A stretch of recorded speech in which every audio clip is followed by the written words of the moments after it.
everyday Wyoming rancher has big impact on Olympic downhill. PINEDALE, Wyoming, App. The rancher from western Wyoming wears tan overalls pulled over a U.S. ski team jacket, and is every bit as versed in the nuances of hay farming as the subtleties of snow grooming.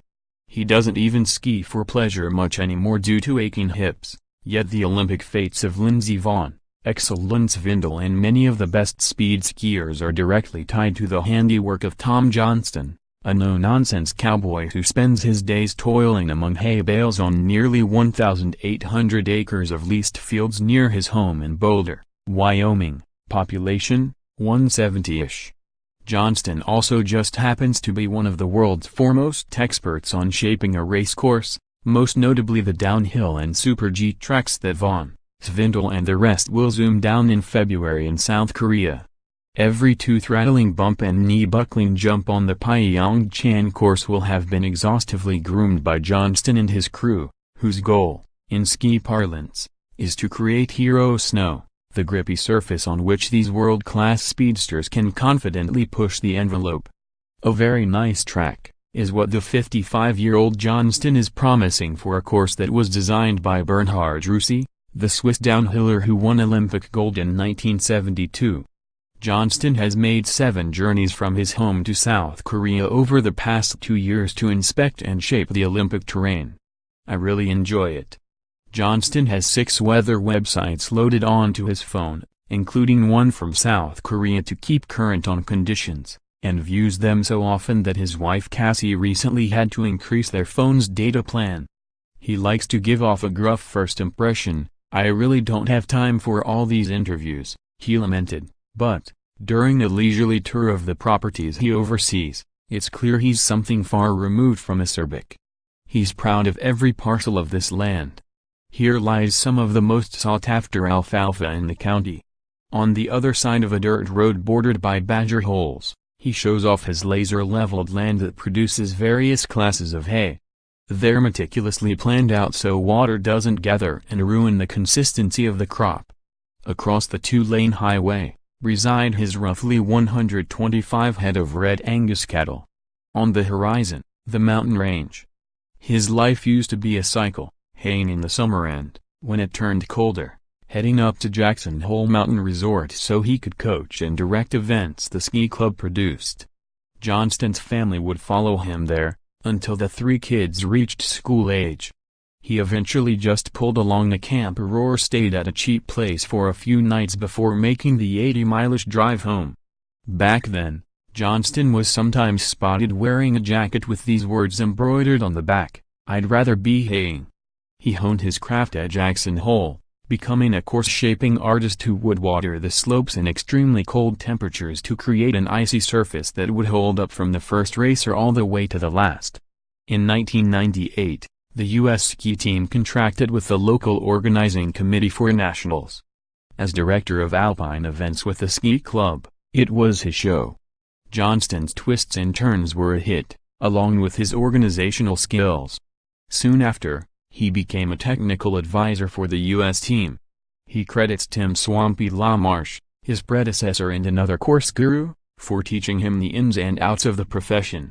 It's all been trial by error, too. Johnston was chief for the women's speed events at the 2002 Salt Lake City Olympics and ran the show for the women's side at the 2014 Sochi Games. He's known for his aggressive and durable snow, which is precisely the way racers like it.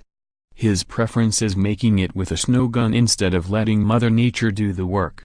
Man-made can be superfine particles so it's really dense, explained Johnston, who left for South Korea on Christmas Day.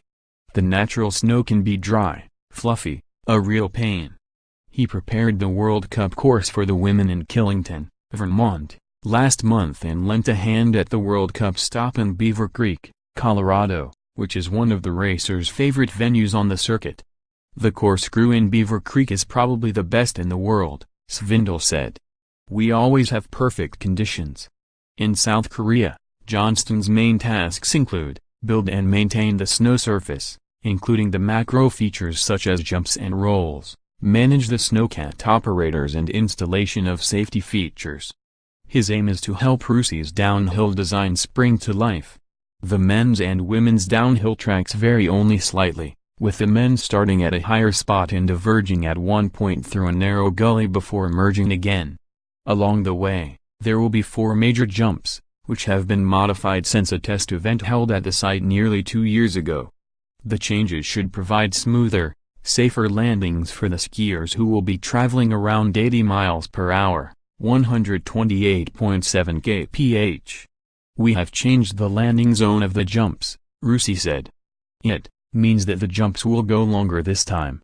For sure, I will like it. But I will be nervous as well.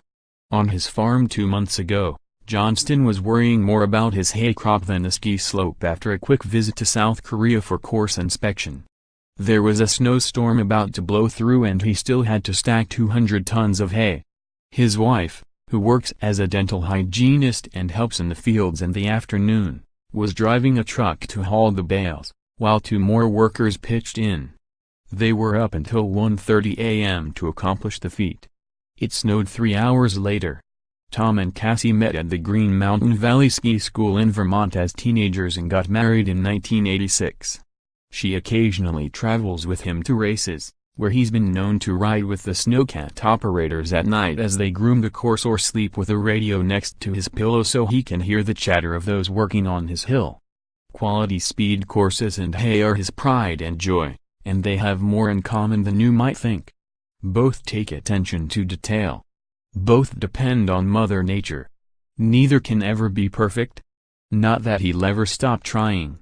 I get really fussy with every element, said Johnston, a former racer at Montana State and Whitman College in Washington, where he earned his degree in English literature. The guys that hay for me, my wife, it drives them crazy. I've never put up a good hay bale, because there's always this wrong with it or that wrong with it. Same with the course.